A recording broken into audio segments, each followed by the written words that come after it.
If you think Ice Spice is going to jump out and switch on the lyricism in a way that's going to be a lot more introspective or a lot more, more than what it is, it's not going to be for you. Now we're at this point where we're just shitting on people directly instead of being like, let's focus on the work. Let's make sure the work is better. Let's make sure we're all doing good work. Whether it's going to be about the slap, the entanglements and all that shit, there was a lot of material. Hey guys, what's going on? Welcome to a fresh episode of Billboard Unfiltered. What it do? We are back again. Gentlemen. Yep. How y'all feeling? Feel great. Doing all right, Shout out to our good brother Kyle, couldn't be here. He's off listening to Big Mama's album. That's right. Big Mama. Sugar Honey, Iced Tea. My baby mama. Hopefully it's not that. Don't let 21 hear you say that. How many? One day we're gonna do a ranking of all these, not a ranking, just even a list of all these baby mamas, because you got a couple on deck. Yeah, a good 7. Sweetie, her, who else? Big Mama. Nah, I think that's a 3 right now. I think I'm happy with that. The 3 right That's a now. good 3. Wow, okay. That's a good 3, right? That's a good 3. Yeah. That's a good 3. I can live with that. I should throw a couple names out, but I ain't gonna get nobody in trouble. Somebody potentially creeping in the top 5, Miss Ice Spice, who just released her debut album on Friday, Y2K. 10-track album that features 4 previously released singles. Did a first with Central C, Fat Butt. Give me the light. Think you the shit. Yeah, thank you the shit. Give me the light. Yeah. Yeah, think you the shit. Hey, give me a light. She also has features from Travis Scott, Gunna. Big release for Miss Spice. How we Miss feeling Poopy. about the album? Yeah, Trevor, how we feeling about the album?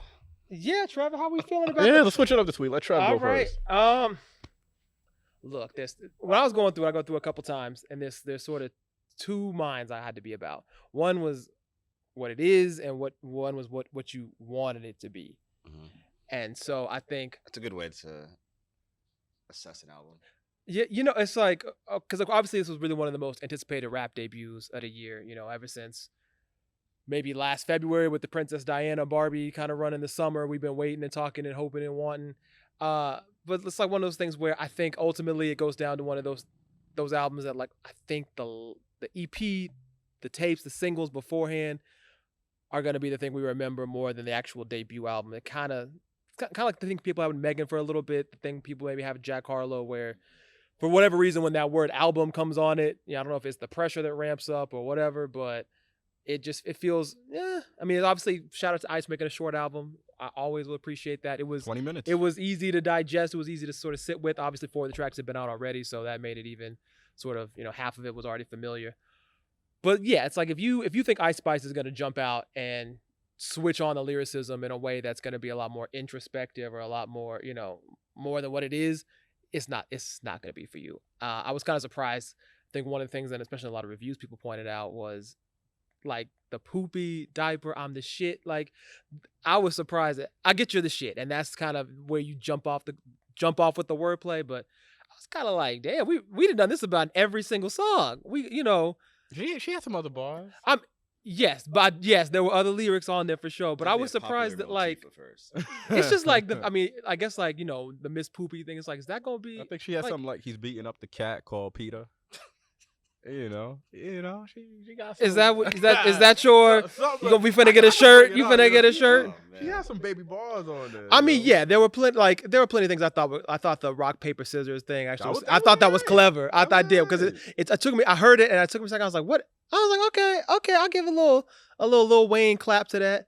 But ultimately, I don't think it really showcased anything brand new. I mean, I thought the beats were a lot of them kind of similar, interchangeable. I was hoping there'd be a little more diversity in the flow. The beats were my favorite part of the whole album. I thought Riot did his thing. Yeah, okay. I thought from a flow perspective, I know I said it in the group chat, I felt like there were times where she had that little whisper flow that was different, where kind of like she kind of was emulating Playboy Cardi a little bit here and there. Yeah, I think she was trying. Number of yeah, flows. she was trying something new. Yeah, look. She got an A for effort. Look, I'm definitely not gonna sit here and say, it was trash. Throw it away, pack it up. She's done. I don't think anybody ever. I don't ever want to see anybody because I know the criticism is raining pretty hard on it. I know Pitchfork it? even. I think so. I was gonna say Pitchfork gave it a 7.6. I know Pitchfork gave it a 7.6, but Yeah. but the response to that has been crazy. People are like, what's going on? You know, and not even hip hop or rap people. You know, pop people are up in here like, y'all calling this better than like Charlie or Billy and obviously a lot of hip hop albums too that people threw out. So I hope she don't. I don't know how she's gonna take it. One thing too with I'm not sure how it's gonna last in terms of I didn't hear any really obvious singles that are gonna come out. I think the Central C probably to me was the best one. I know it's obviously the single right now, and that kind of gave it a lift in the middle. But I'm not sure what the long tail is gonna be, just because I didn't hear anything else that really stood out. As a whole package, you know, I hope it's fine. You know, hopefully she can continue to grow and evolve. But you know, for me, probably the singles that are out, the best part of it, I didn't hear anything on the new tracks that I hadn't heard before that really like got me thinking, okay, this is where we're going. Which kind of sucks knowing that she was sitting on a Travis Scott and Gunna feature on the album, and those didn't really move the needle. Yeah, I thought this the 3 features, I think Central C was definitely I agree. the cleanest one. I agree. Dame? Yeah, man, I thought it was very decent. I thought Riot did his thing.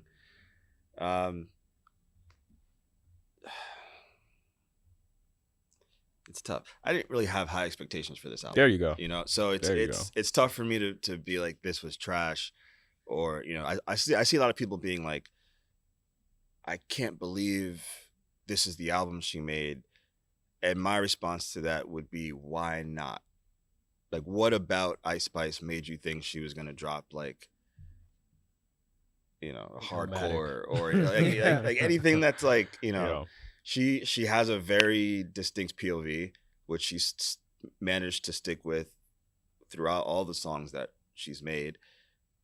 We joke about the poopy lines, but this is like clearly a motif that she likes. She has done it multiple times. We never thought she was like an incredible rapper. We thought she was like very clever, and you know, she said a lot of clever things, and she was able to flow really well on the production. She was able to like marry the production that she was given, or the production that she chose, with the songs that she made, which is a talent in of itself. There are a lot of rappers who don't know what they sound good on, which we can list a number of rappers who, you know, I won't say any names, but there are a lot of rappers who for a long time could not pick beats to save their life that they sound good on. I think Ice is great at picking beats that she sounds good on. Riot, I think, did his thing, gave her 10 beats that are like, yeah, these are all drill or drill adjacent beats that, you know, you can continue making the same kind of type of song on. As we talked about, she tried to change her flow a few times. Was it successful? Yeah, I don't know, but she tried, and the features are good. Central C did his thing. Travis Scott did his Travis Scott thing. I think so. I want to go back to your point, because that's how I kind of felt, you know, going into this album. When I think of Ice Spice, I just think of her as a singles artist, an artist that thrives off making singles, an artist that could thrive off her features. I don't think of somebody that can put together like a cohesive body of work, you know, or something that's going to be like mind-blowing from a you know, body standpoint, from a project standpoint. Well, it's interesting to hear that, because then it's like, wouldn't you then expect this to just be 10 singles stuck together? But I think I'm sure if you ask her, in her mind, these are probably the 10 hits. You know, even when you look at the Like EP, that was maybe what, 12, 15 minutes. It was only 6 songs. Yeah. You know, so I do think, to your point, she was able to play to her strengths as far as this being a real drill adjacent album. You know, she's always been open about not being a lyricist. You know, she has said like her thing is not to be a lyrical miracle rapper. She just wants to make fun records. I think what I'm curious about now is knowing that we have a Lotto album coming this week. I think it's next week. It's the 9th. Knowing that, you know, Megan just dropped, knowing the year Glorilla has, I wonder where she's gonna fall in that rank. You know, yeah, is this enough? You know, to keep her. I know we had her in the top 5 for our females MC list, if that's going to keep her in the top 5 when you look at it towards the end of the year. Like, how would you compare this to JT's album? I mean, I'd give JT the edge. More so, Same. Yeah, JT came with that hunger. Yeah. You know what I'm saying? She's proven to be like, she's more capable of being an MC. She takes it seriously. She implemented some different shit as far as like having a New York sound in there. Yeah. Having the Miami sound in there. She was willing to experiment, and not just experiment, but also thrive on that kind of production. So I would put JT over Ice right now. But I'm curious to see what Ice's stage show looks like, as she's going to be in New York next week. Yep. Pier 17, 2 nights with Cash Cobain, the tour starting. So let's see what happens. How is this looking sales-wise? Like, This is where we go over to Statman. Statman. I'm getting on the Avengers with Statman. But yeah. So obviously we're still midweek, so numbers are still flexible, moving around. Right now it's not necessarily trending top 10 debut on the 200. I don't know what the expectations necessarily were, kind of given that we know 4 of the singles are out and they haven't quite hit the same way the singles last year hit. And there doesn't seem to be a breakout song that people may have waited on with the album and that kind of just exploded, that she was holding this. So midweek it's looking maybe in the top 20-ish, but I want to put a huge caveat that things are still moving around. Everything's not in for the week, so it could end up higher, could end up lower. That was, I guess, are the 2 options really. But if people thought this was going to be, a number 1 debut, challenge Meg, any of those kind of things, it doesn't seem like that's in the picture. Yeah, no, I would be, if I'm Team Ice, I'd be happy with like 40 to 50K opening week. I think that's I'd be very happy with that. Really good for her, Yeah. Anything more than that, I'd be very surprised. Hey, kudos to you. Anything lower than that, I'd be a little concerned. So, let's see. Yeah, I mean, I think the big thing too will be to see where this goes from here. I mean, the Central C record is obviously the one that they're working now. We'll see. It's picking up on radio. The streams are doing pretty well. And it's not necessarily exploding out of the gate. There's no TikTok sort of momentum behind it or anything that's shooting it up in streaming. But when that single, wherever that ends up, I'm curious what they'll have next. I mean, I wouldn't be surprised maybe a deluxe comes out. Like I said, it's only 23 minutes, so you can easily slap a couple more tracks on there, get something in the fall. So yeah, I'm just the long tail for this album will be really interesting for me to assess really the full picture of what this debut era looks like. That fake relationship didn't work. No, that didn't sell a couple records. I said Central wasn't really selling it like that. She'd be posting videos, he'd run away like, oh no, hide my face. Yeah. Also crazy and random about this album, Mike Dean engineered it, which I was like, maybe it wasn't all right. Maybe it was part Mike, because I was like, you listen to it and it sounds great. Yeah, it does sound it sounds big. It sounds textured in a way that Riot hasn't always maybe sounded. But I was like, oh, maybe he stepped it up because it's an album. But when I saw that it was Mike, I was like, oh, this makes a lot of sense. Yeah, they called him a heavyweight for that. Yeah, it sounds great. It really, really does sound amazing. So shout out to Mike Dean. Shout out to Mike Dean, the God. Let's switch over real quick. 2024 has been like a super contentious year. It feels like everybody's just like beefing, even in the journalism space, in the hip hop journalism space. The new thing that we're seeing now, the new rivalry, is between Charlamagne the God and Elliott Wilson. So this whole thing started when Complex released their top 25 hip hop personalities, media personalities. Charlamagne was on his Brilliant Idiots podcast, running through the list, saw that Mr. Elliott Wilson was number 5 on that list. And of course, that did not sit well with Mr. Charlamagne the God. Called out Elliott, said he essentially was not doing anything this year. He's been very quiet. All he's been doing is antagonizing artists. Hasn't really been putting out content, in rapid fire pace as he used to with the Rap Radar podcast, which calls Elliott.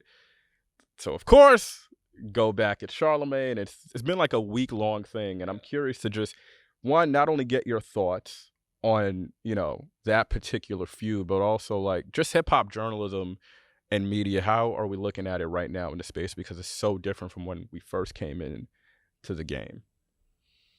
I mean, I find this whole thing very corny. I'm always happy when a list can make people talk and make people, argue and bring about this kind of open arena where people can discuss ideas and exchange thoughts. And I love when lists do that. But this doesn't feel like that. This feels like very clearly one person had a problem with another person and used this as an opportunity to get some grievances off their chest, and it kind of derailed from there. I think it's a bad look for the industry. I think if you're like a young journalist right now and your hope is to be if your hope is to work in hip-hop media and you're looking at this, it would be very discouraging to me to see. I think we need to be better at how we represent the industry and the form and ourselves.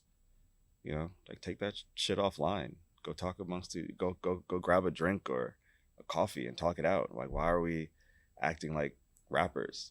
Like, why are we acting like we're the? I mean, a lot of personalities in the hip hop space feel like they are. Well, I think it's just because as big as, I think it's because we've seen artists move into the space because of basically a lack of opportunities and money in music, move over to media, and I'm using media as like very lightly.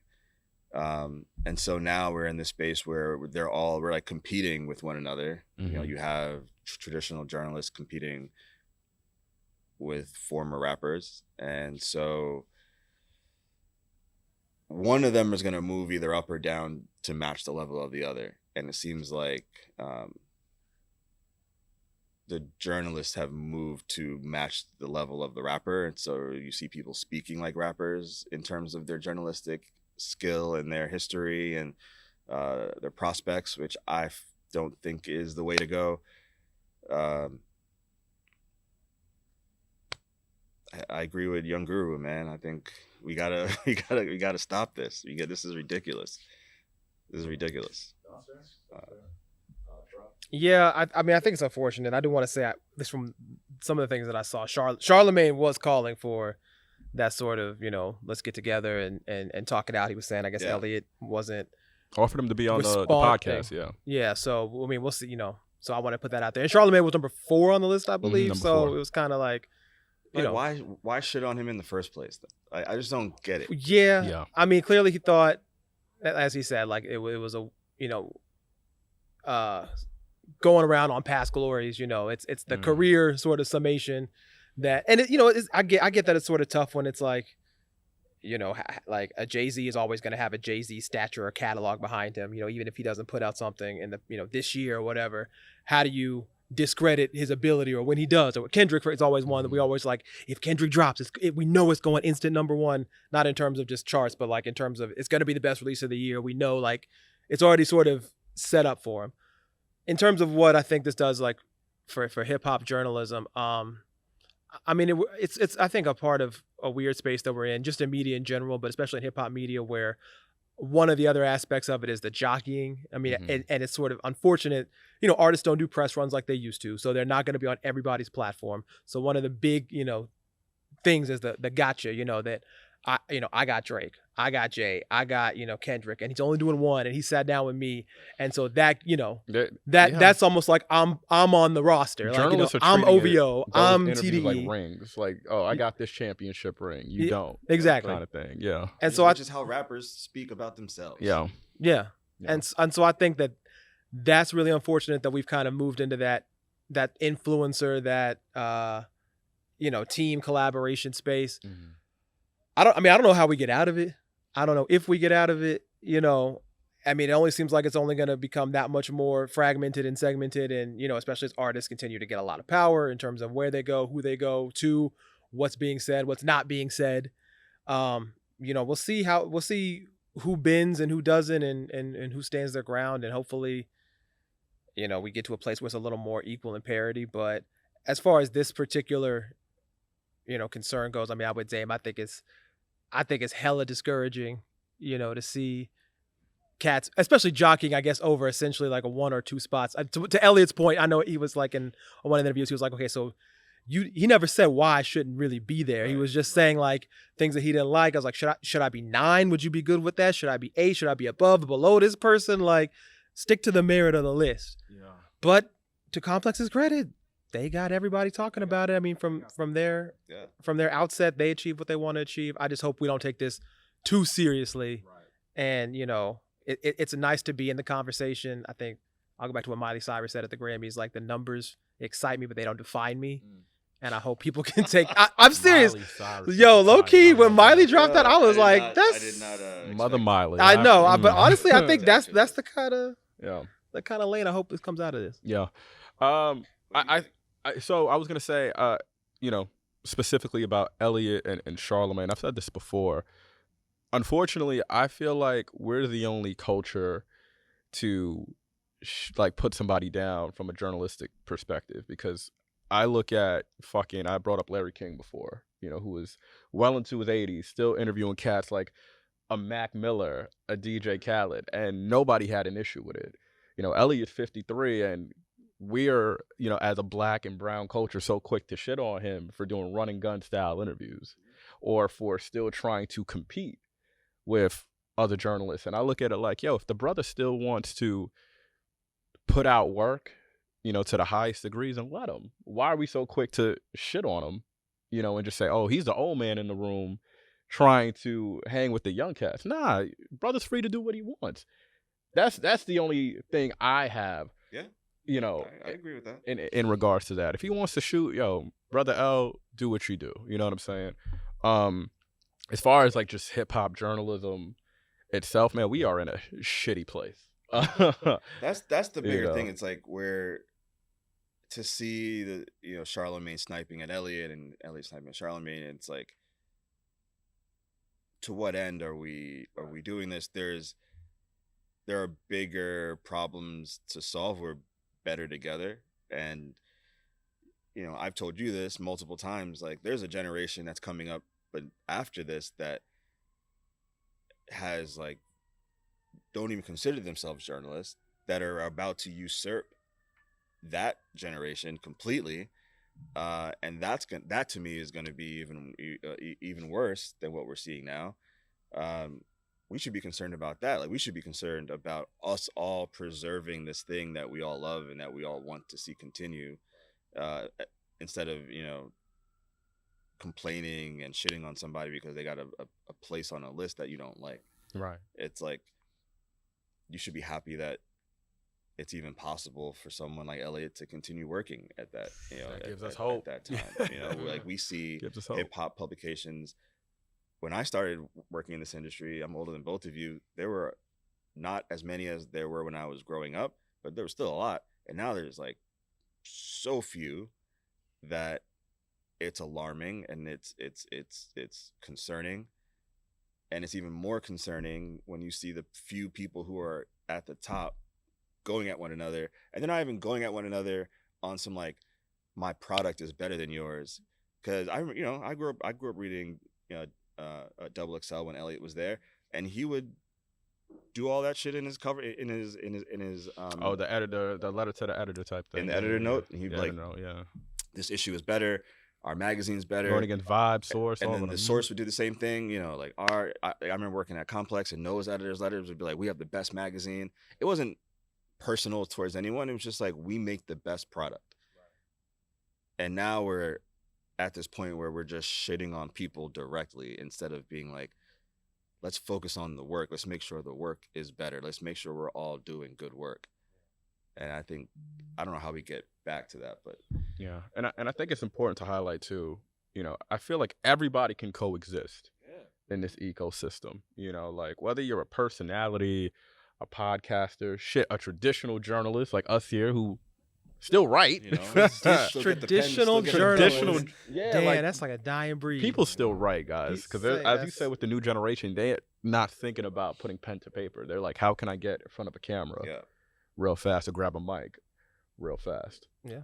So just know writing is still an option, guys. I mean, People we still have read. to preserve. As we sit here with We have cameras to and mics, preserve- Right, you know. Hey, but writing. But got you us but you here. can see our byline. The You pen know, got let's us go. here. Well, Yeah. the most important thing, and I know we have to like wrap this up, but it's like more than anything else, this is a culture that we all believe in. It's a culture that we all love. It's a culture that made it possible for us to make money. I wouldn't be able to pay my bills without hip hop, and the idea that we are not working together to make sure that this thing is preserved for future generations in the best way possible is insane.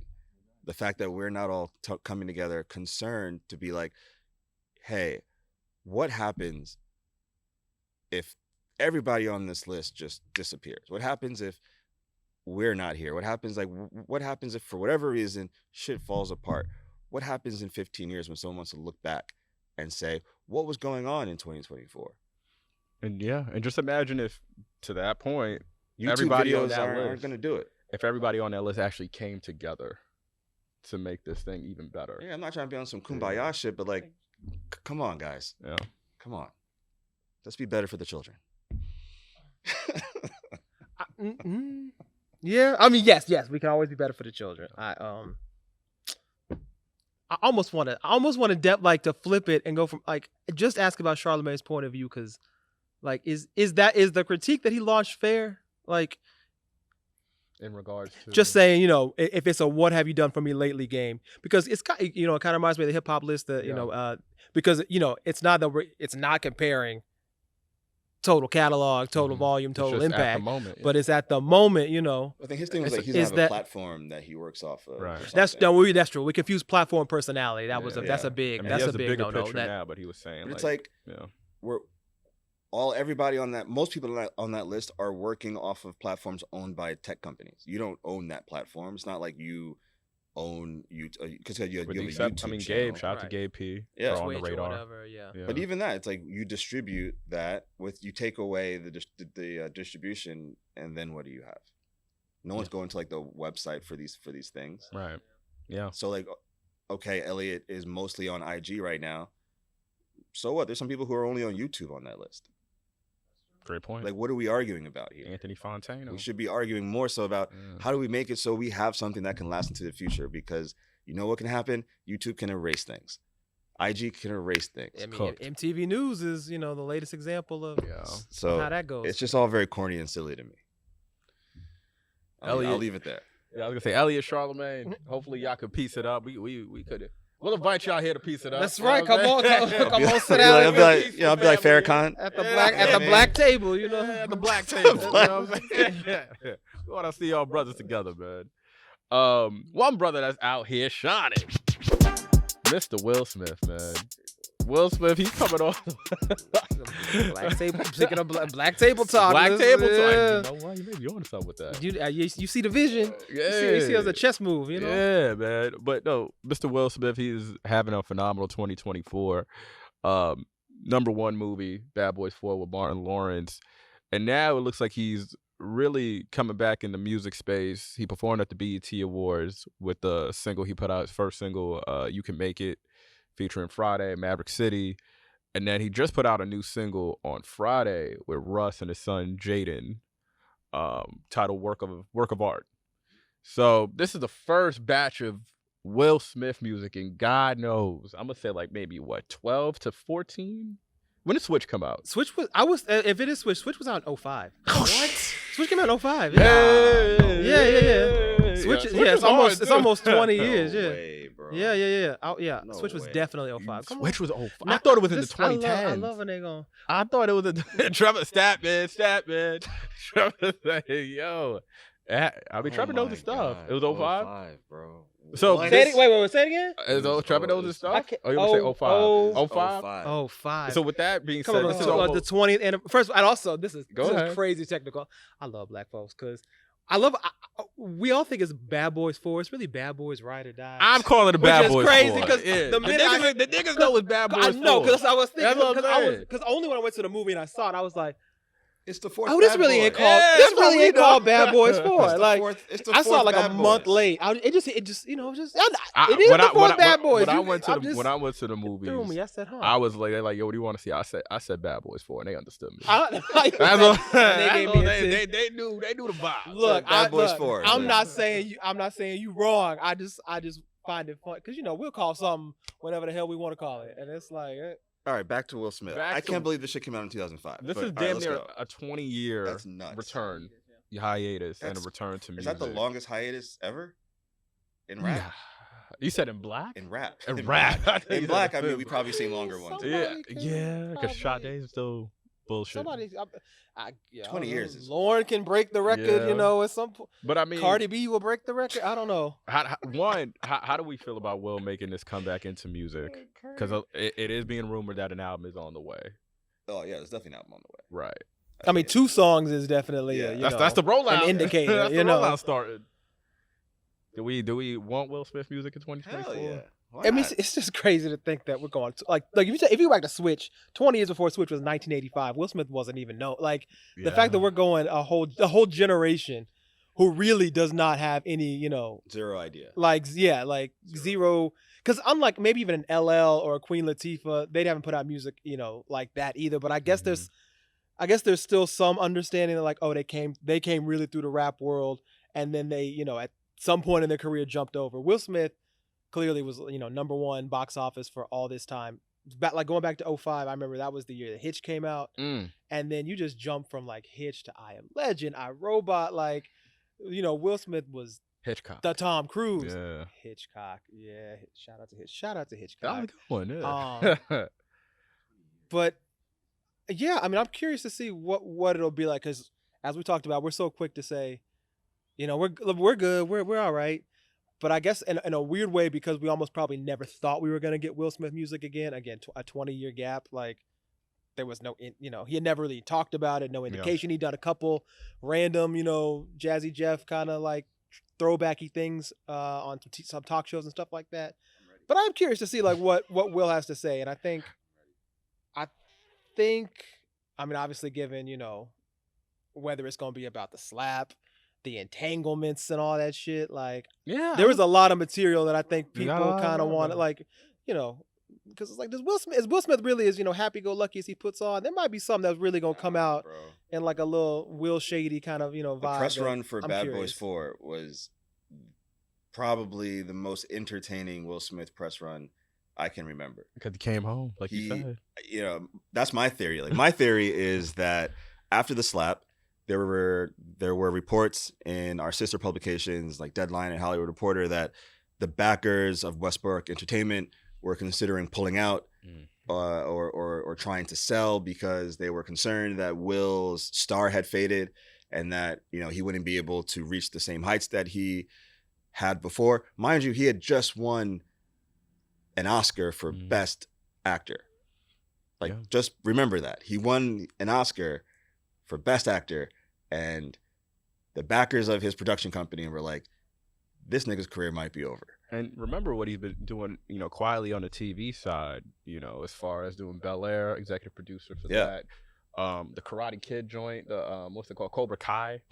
So all of that, in the back was being threatened to come down. His movies were being stopped. He had a movie at Apple TV did that come out? No, it did. No, it did. It did? I feel like it did, and it made no noise. Zero. But there was another movie of his that I forget the name of it that got stopped, and if it did come out, like that movie got no promotion. Everyone was just very afraid to touch Will Smith at that point, even though he's Will Smith. And I think, I'm not going to speak for him. I haven't read this anywhere, but my guess is, because we've seen this happen to black celebrities before, is that he realized that certain people weren't fucking with him anymore, and he was like, who's gonna fuck with me? My people. And he went and did this press run for Bad Boys 4 that was like podcasts and shows that you would never think Will Smith would do. And each episode was amazing. Yeah. Like the Mellow episode with him on the Mellow podcast was incredible. The stories he told were incredible. Shout out to that whole crew, Mero and Pierce. You guys did a great job with that. But that episode was amazing. So I'm excited to see this new Will who was out here. He was like cursing. He was saying nigga. He was like wilding. Cat's a guy, man. He came from West Philly, man. So this is a Will that we haven't seen in a long time, if ever. And I'm excited now to see that guy make a rap album. To that point, I'll say this: the one thing that I'm most excited about, I just want to go to a Will Smith show. Yeah, because he that's true. has one of the best breath control to this day when it comes to performing live. Like I remember, I think it was J Balvin said at Coachella, he came out and did Men in Black. Oh yeah. Yo, panda fucking monium. His breath control still is A1. When he performed at the BET Awards, he still has the juice of the performer. So I'm hoping he could. Great shape. I'm hoping he could squeeze out a good 12 to 15 city tour date. I don't know if he's capable of doing arenas at this juncture of his career. I was just going to think, I was like, where's Will Smith going to play? I don't know, man. I think there's enough of us that would get excited to go see Will Smith. Like over... There'll be 20,000 of us marching. Let's market that. White people love Will Smith, though. Like getting jiggy with it. Wild Wild West. Fire, Men in Black, just the two of us. Yeah, Miami. Yeah, so they going to pull up. Fire, all fire. But maybe they will. I know a lot of cats who still hold the slap against them. They might be off Team Will for a minute. I spoke to a known publicist yesterday, and we were talking about Will, and I asked him, and I said, "Yo," because he hadn't forgave Will, and I asked him like, "Yo, he did not forgive him. He did not He did not forgive initially. He said it was until you changed his mind. No. I met like for a while. Well, you said, okay. Well, you said yesterday. I was like, Carl doing some profit work. I know some Colts that can use listen, you. Westbrook can holla at me. No, post slap, he was like, yeah, I'm off Will. Fuck him. He made us as a people look bad. And then I asked him, I was like, but when did the switch happen? And he said it was when he went on the press run and he was being super apologetic. And, it seemed like he really was affected by this and was willing to change and, do better. Yeah, because they almost took his career away from him. Yeah. Which is insane. The guy made one mistake and his whole shit almost came down. It's crazy. Like, it's Will Smith. There's like only 3 black people that have ever reached the heights that he's reached. I'm curious. I was going to say Will. I would say Will. Jamie? Jay-Z, Jay-Z. Oprah. Jay-Z. Damn, that's high. Okay, that's it. That's fair though. Wait, like no Michael. We talking about entertainers, I guess. Like no Michael Jordan or nobody in that mix. Michael Jordan, Jackson, Talk about like just all around. Okay. Michael Jackson was incredible. Incredible musician. Okay, but he's a little stained. No, I'm not. I mean, I'm not even talking about that. I'm just talking about like, just look at like the empire that these people have built. That's like continuing into the future. Like Mike's businesses were valuable because of like the music that he made, and he owned a lot of music. That's fair. Yeah. But like, a lot of people that's fair. I guess Oprah's got more. She got a network. She got a. They built empires. Jay. I'm sure there's more in there that I'm forgetting, but those are the 3 that come to mind. Sure, that's fair. But my point is like, they tried to take this guy away from us. Can we get like a Chris Rock interlude on the album or something? That would be incredible. Just a little. I don't think he's over it yet. He doesn't. I mean, I guess. I was gonna say, he hasn't quite talked about it in a minute, but it'd be kind of nice. No. Oh, I don't know. I wouldn't be over it if I was him, but you slapped me on live TV, motherfucker. Like, that's craziness. But still. Yeah. Well, there's no release date on Will's upcoming album, if there is one. But, if something does happen, hopefully we're all at the show together. I think it'll be a vibe. Yeah. Oh, will. Will 2K 25. Come on. The dance and everything? Nah, I don't. Okay, we're working on that. We'll get Coco out there to do the hook again. I mean, Okay. listen. That could be, that could be a little reunion show with, yeah. So yeah, before we wrap up, guys, we want to do a little something new. Each of us want to dish out what we bumping on the phones, the laptops, new or old, don't matter. Famous or not, could be your homie from across the street. Don't do your homie from across. That's crazy. I mean, hey, all love to the homies across I was the gonna show street. love to my dude Papo. All right. So Who wants to go first? I'll go first, actually. Okay, kick us off. You know, I was actually want to give flowers to my man. Y'all not ready for this. I'm not ready for this. My man K Camp. What? Cake. Shout out to my brother K Camp. Y'all did not know. Yo, K Camp out here. Money, baby. Yo. Money. I was playing Money, baby. Wow. What a fucking gem. K Camp from Atlanta. Yo, so randomly, I interviewed K Camp like 10 years ago. Yo, me too. And I just saw that he randomly liked a couple photos on my Instagram. I was like, yo, I need to go bump his shit again. And I just went on like a little 3-track run, you know, Money Baby. Yeah. Comfortable. Comfortable was a little hit, Fire. you know. Cut Her Off. Yeah. Ain't nothing to cut that bit. And then that led me to say, you know, let me play his new EP. It's called Float Island. It came out in June. Very R&B infused, Afrobeats inspired. So, you know, I feel like K Camp had a little run years back. And, you know, he's still out here working. So shout out to my brother K Camp, man. Yeah, I mean, yeah, I like K Camp. You I forgot about. I'm gonna give something. You know what I'm saying? We going left with it. I just didn't know. I didn't. No, shout out K Camp. Throwback. Dave was like, wait, Let's what? keep this moving. Okay. Who wants to go next? Well, I guess looking at me, I got a couple joints that I was listening to over the past like week or so. I want to give a shout out to that Corday and Wayne track. Very good track. Saturday morning, yeah, I didn't. Very good track. I was I like the freshness of it. I think obviously we haven't seen too much of Corday in the past, you know, couple months, but I just thought it was fresh. I thought it was good. But like even when Wayne came through, I thought Wayne was just gonna have, you know, a quick verse, but Wayne takes over the whole second half of the song. I thought, you know, I think we're still there's Carter 6 rumors coming. You know, I know Wayne's popped up here and there, but I thought this was one of his best in a minute. So I just like the freshness, the vibe of it. I really just was surprised. It's kind of mid level on New Music Friday. So when it popped up, I was just kind of like, okay. And then to me, that should be like up there on the mix. So I checked that one out. Also, I do got to shout out this Gordo Drake Sideways song because I'm personally an Honestly Nevermind fan. Like I think that album, you know, obviously is way left of anything Drake's done in his catalog. It kind of got, it came out. I think people were obviously surprised with what it was. It was a surprise release, so I'm sure niggas was play and they were like, "The fuck is this?"